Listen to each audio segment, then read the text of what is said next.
This is KUGAN CASSIUS for IFL TV in association with MTK Global. Delighted to be joined by Mr. Peter Fury. Peter, how are you? Good, KUGAN. Always good to speak with you. Absolutely.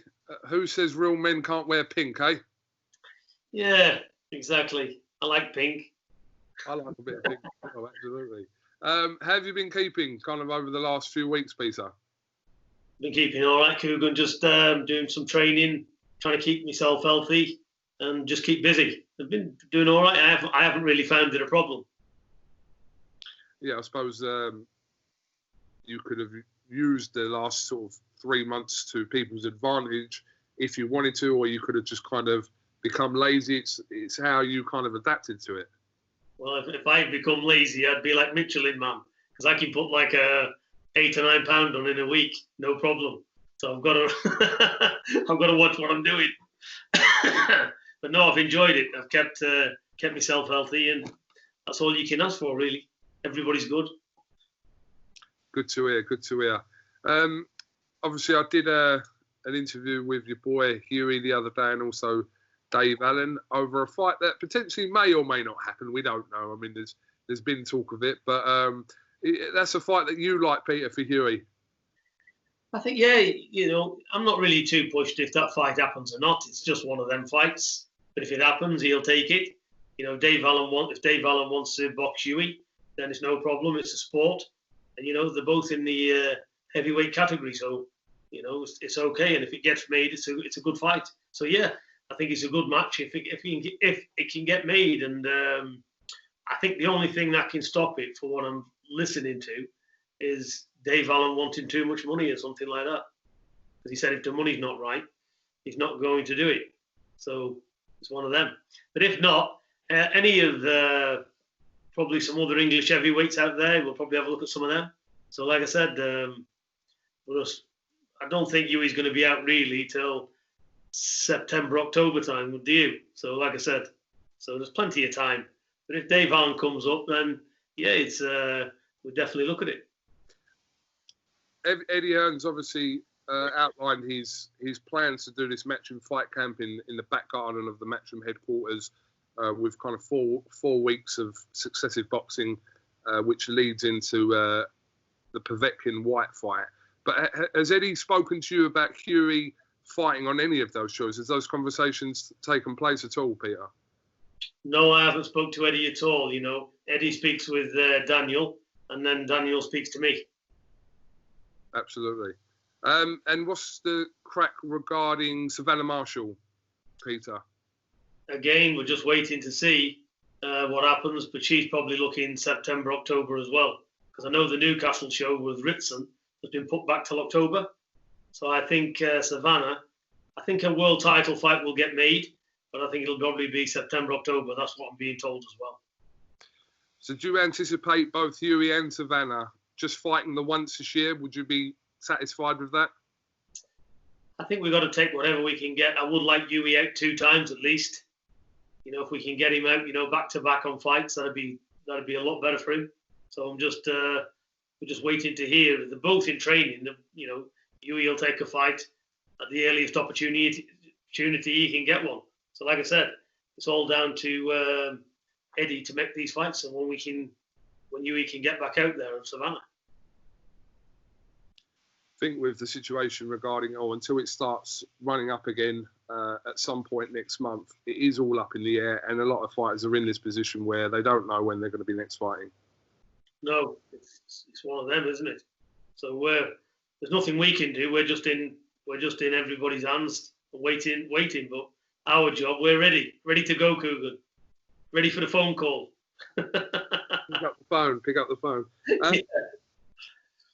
Obviously, over the last 3 months, especially where there has been a major, obviously, lack of actual boxing going on, the boxing stories always get heightened. There's always a talking point, it seems, every week, and then people get bored of that and then start talking about something else. But something obviously consistent that's run through this last 2 or 3 months is the talk of a fight between Anthony Joshua and Tyson Fury.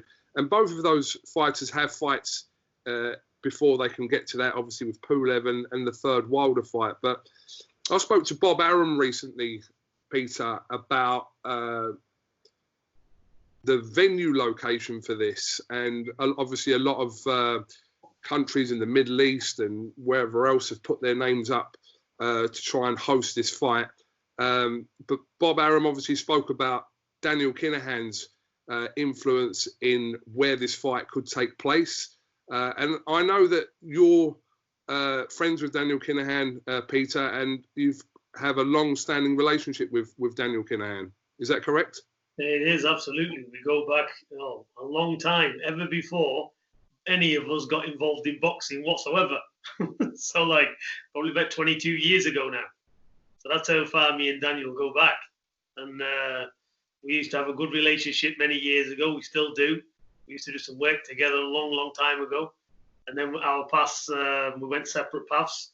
And it's almost like a fluke how we've come to like go full circle. He's like gone one end of the world, I've gone the other, and we've ended up back full circle again, involved in the boxing. So he's involved in the boxing. He helps me with Huey and Savannah as well. So he's part of them, and he does well. I think what can I say? I think he's doing fabulous. He helped founded MTK. I think whatever he puts his hand to, when he concentrates and he does something, he does it right.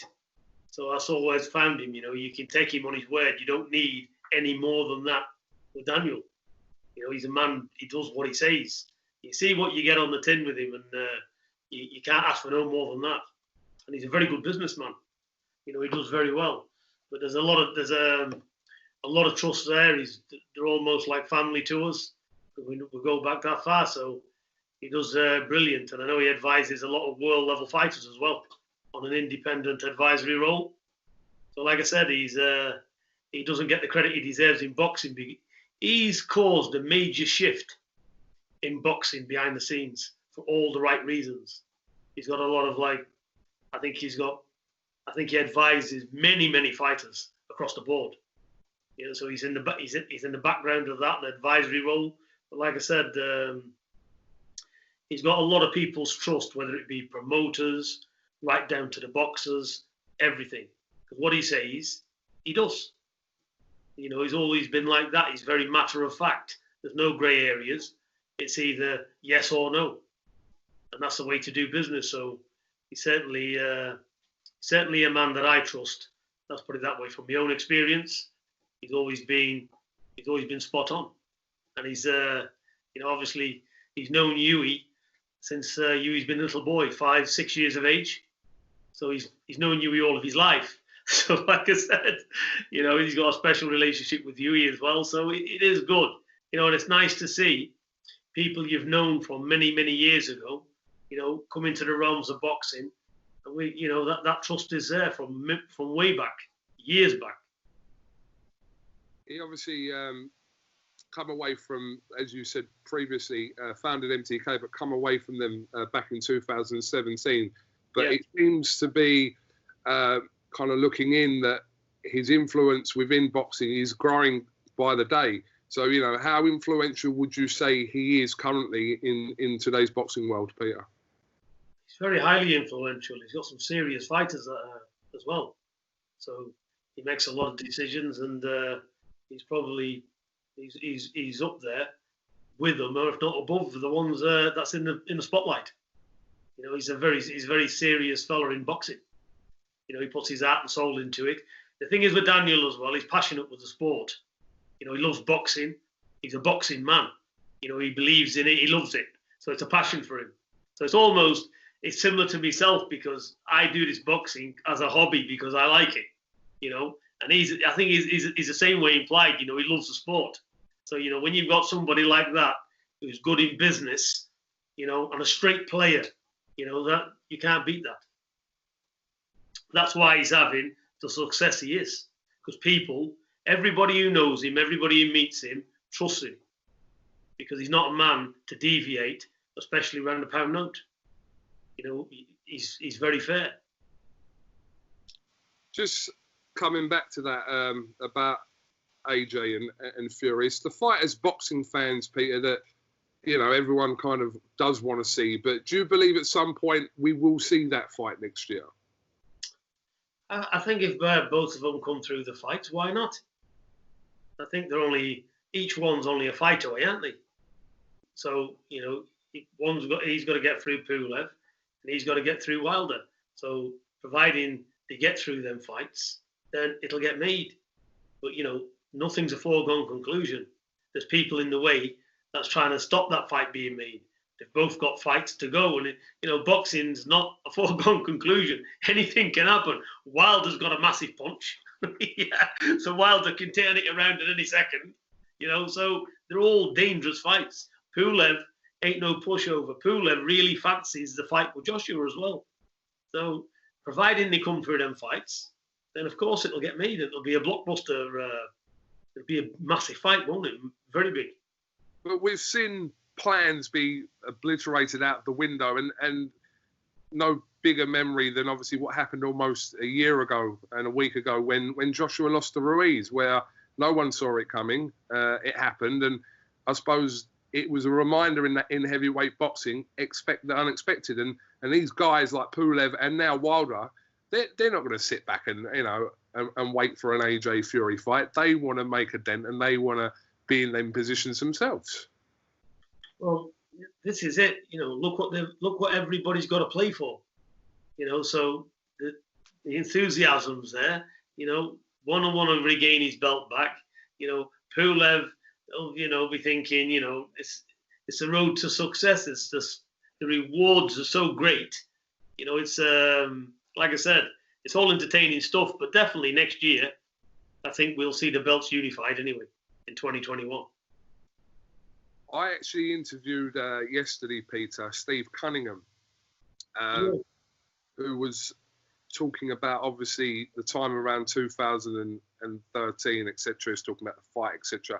But what was interesting, and a lot of stuff I didn't know, that you know that you specifically wanted him in camp for the David Haye fight, and he said he was very skeptical about coming into camp with you guys because obviously there was a little bit of whatever going on beforehand, and he said that, you know, when he come there, he said he was talking very highly about you, Peter, saying that, you know, Peter kind of knew that to get me in, and all he wanted me to do was come in there and throw in that overhand right. He said, keep chucking that at Tyson, and he said that it was a bit awkward at the start, he said, but then they eventually, when he did talk to Tyson and they kind of cleared the air a little bit, it was okay. But it was interesting to listen to Steve about them times 7 years ago.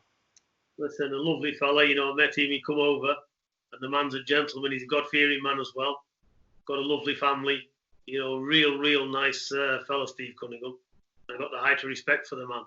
You know, spent, I think he was over with us for a good 10 weeks, you know, so, yeah. We enjoyed it. There was good memories back then.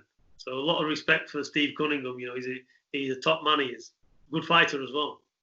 Peter, what made me laugh is that he was talking about talking to his trainer Nazim at the time, and yeah, he was saying to him, like, "Are they going to do something to me?" Because you know, he's been told that, you know, the Furies are crazy, etc. You know, what's the reason they've got to be going down there, etc. So he was like, two minds, and then. He said once he spoke to you and you said, look, there ain't none of that going on here. You're here to spar. You know, we've got a job to do, and it is what it is. And he said once you said that, he was completely comfortable. It was just funny for him to say that. I've never had any enemies in boxing. You know, it is a sport. You know, outside that ring, you know, there's no disrespect for other fighters. There is no hatred. It's a lot of propaganda bullshit, because basically you respect the fighters. They go through they go to hell and back. And, you know, every man, it's a fair opportunity there. And, you know, and I've always stood by what I believe in. May the best man win. Of course, you want your fighter to win. You obviously believe in them. You want them to win, but you want them to win fairly as well.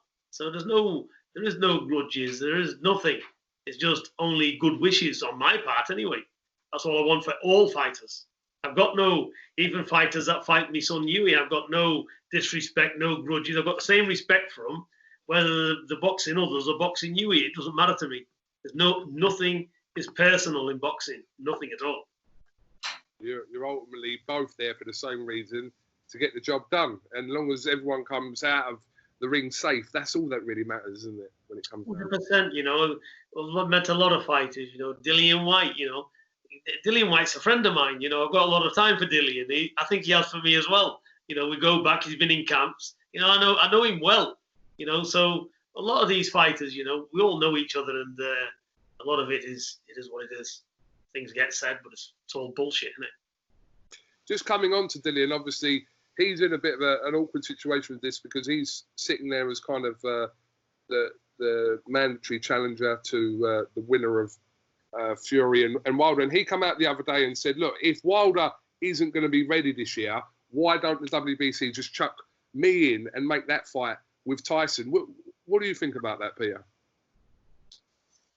I haven't really thought about it or commented, but I just I've no idea. I don't even know. Is Wilder not ready? Well,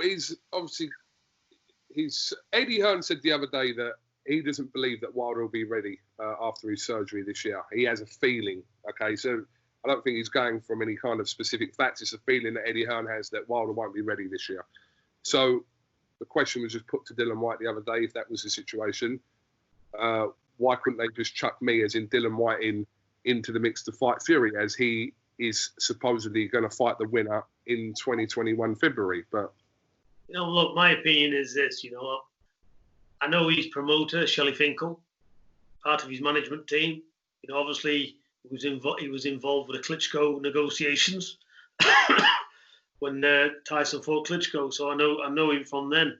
He's a very, very shrewd operator, the old man. He's been in boxing ever since boxing started, I think. He's another Bob Arum. Like I said, he's majorly switched on, and he looks after Wilder. So I can't see Shelley Finkel losing a grip on any of that. So like I said, after having dealings with Shelley Finkel, I think that fight will definitely happen. So I think it's contracted as a third fight there, so that's what I'm hearing, so it'll happen. I believe myself that fight will happen at some point this year. I think... Yeah, I think it will. It's got to happen, hasn't it?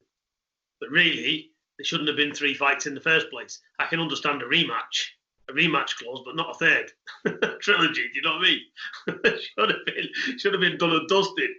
You know, they had a fight, they had a draw, they've had another fight, he lost convincingly, so should be just getting on with the job. But there you are. Still, as long as they're getting well paid for it, that's what matters. Certainly is. Peter, let me ask you, have you been kind of keeping up to date over the last couple of days with the situation regarding Anthony Joshua and his speech, etc.? Have you kept your eye on that? Why, what's been going on there? I've not really seen it, no. Oh, well, we don't really... Why are you smiling? No, I'm not smiling, because if you don't know about the situation, then it's like, it'd be basically me explaining it to you as opposed to you knowing about it, so, which I'm happy to do, but if you're not, then... So what's the tone of it? Why? There must be something in his speech. Why? What's people saying? You know, what is it? So, okay, I'm going to try and condense this down. So Anthony Joshua attended a Black Lives Matter protest in Watford the other day, where he made a speech on behalf of someone else. It was a guy that he knows that wasn't there available to say these words, and he read the speech for him, and he's come under a lot of criticism over some of the comments that were made in that speech. But yeah, it's one of those situations, Peter, that you need to have really followed it, as opposed to me asking your opinion about it now. So what did you say in the speech, which is derogatory for people listening to it? All right, I'm going to read you a little bit of it. Okay. So, like I said, bearing in mind, Joshua was reading this on someone else's behalf, but people's argument was that if he's reading it, he's endorsing it at the same time as well. This is what people's arguments are. Okay, show them where it hurts. Abstain from spending your money in their shops and economies, and invest in black-owned businesses. And that's for all communities. If you want to uplift yourself, invest in your own businesses. So that was the comment that was taken, and there was a bit of context there about what he's meaning when he referred to them and their. I took it as though he was talking about racists, abstain from, spending money in their economies as in racist, but people have suggested that he was talking about not to spend money in white people's economies, etc. So it's very political, and like I said to you, it's difficult to if you haven't kind of followed the context of the whole thing to comment. I understand. I think, well, for one, when you're reading other people's comments, it's from somebody else, but you've got to be careful because you're reading it. So when you're reading it, you're endorsing it. So that's one to be clear of. He doesn't strike me as a person that's racist. I think he's trying to stick up for the black community because he's black himself, and he's in a difficult situation because, look, we've got Sky Television, he's got hundreds of thousands of white fans all across the world. That's made him the person he is today, as well as black fans, as well as Indian fans, as well as Chinese, as well as Jamaican, whatever. Yeah. So it's not, somebody like him cannot really just say, let's go a black route, because he's born in England and we're a multicultural society. So I think this, I don't know. I don't believe in the race card in England. I've not seen any. When people say to me, it's this, it's that. Look, when you get in impoverished areas, and you've got like black communities, and these young kids they only listen to what they're being told. They just need to step out of it. They need to get out the gangs, and live a normal life and get shown the other side to things. But that happens everywhere. That happens in travelling culture. It's all across everywhere. It's up to them to step out of it. But there is opportunities out there. And if there's racism in the country, how better way to establish that Joshua then? Nobody's racist against him, are they? So I don't believe in all this racism.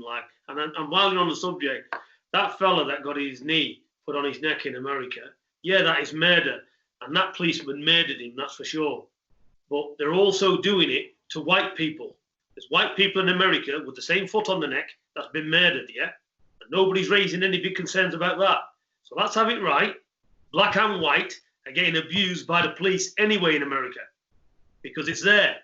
But yet that white kid don't get mentioned where black is. So we can all look at things in 50 different ways. My advice, well, I think we're in the 20th century, whatever. I don't see it. I think there's equal opportunities for everybody. Peter, I just want to, just finishing off on that Joshua thing. Joshua actually put out a tweet last night, which was very strong, shall we say. He tweeted this at about 10:30 last night. So Joshua said, if you think I'm a racist, go fuck yourself. If you watch... The speech was passed around for someone to read, and I took the lead. I personally spoke from the heart about the Watford community, ideas of us personally investing 7 figures to create unity and opportunities and adding change to the African and Caribbean community. Shops aren't the issue here. Before you talk shit, you better boycott racism. I said what I said, and I will act to make change. Well, it's a fair comment because, he's if the racism is there and he feels it's there, he's doing his part. So anybody can do that. But somebody like him, no matter what you say, you can't be right. There's always somebody to have a dig at whatever you say. That's the way it is in the spotlight. But the only thing I can say about him as a person, I've been to a few boxing shows earlier on, and I've seen him in the ring. And even when he's in the ring, when he sees you, he always acknowledges you. He acknowledges you, So to me, every time I've seen him on a few occasions, he's always been very polite. So I don't. I think it's bullshit. Robert McCracken ain't black, is he? So I don't think he's got any issues himself. But look, when you're speaking up on behalf of such a strong thing as this, about this, and look what it's caused, there's going to be a lot of people speaking out on different views, isn't there? But I don't see it as anything, to be honest. But I think in life in general, Peter, you take as you find. You take as you find, regardless of, colour, religion, whatever it may be. You take as you find. Well, what are you then? What do you mean, You're not black and you're not white. I'm Kemetic. So what are you supposed to be? Exactly. I don't know. I've been trying to work it out for the last. You're Sri Lankan, aren't you? Sri Lankan. Parents from Sri Lanka. I was born here in Essex, so yeah. Do you know how many people comment on some of these videos when they see me and go, I expected a middle-aged, bald white man to be talking? I don't really know what to make of that, but yeah. I don't know what, Peter, in answer to your question, I don't know what the fuck I am. I really don't. So. No, you're the same as me. You're born and bred in this country. So that's you, innit? Absolutely. So, yeah, I know where my roots are from, but I was born here. So, I'll finish on this. If there is racism, these people they want dealing with, it is wrong. And I definitely don't support any racism because nobody deserves that. We're all human. There's one God. There's not three or two. There's one. And we should all respect and give plenty of love for each other. No matter if you're yellow, brown, black, white, pink, whatever. That's the way it is. Absolutely. What very, very good words there, Peter. Peter, thank you very much for talking to IFL TV. Hopefully we'll get to catch up with you again soon. Keep yourself safe. And you, KUGAN, and pass everybody my very best. Thank you very much.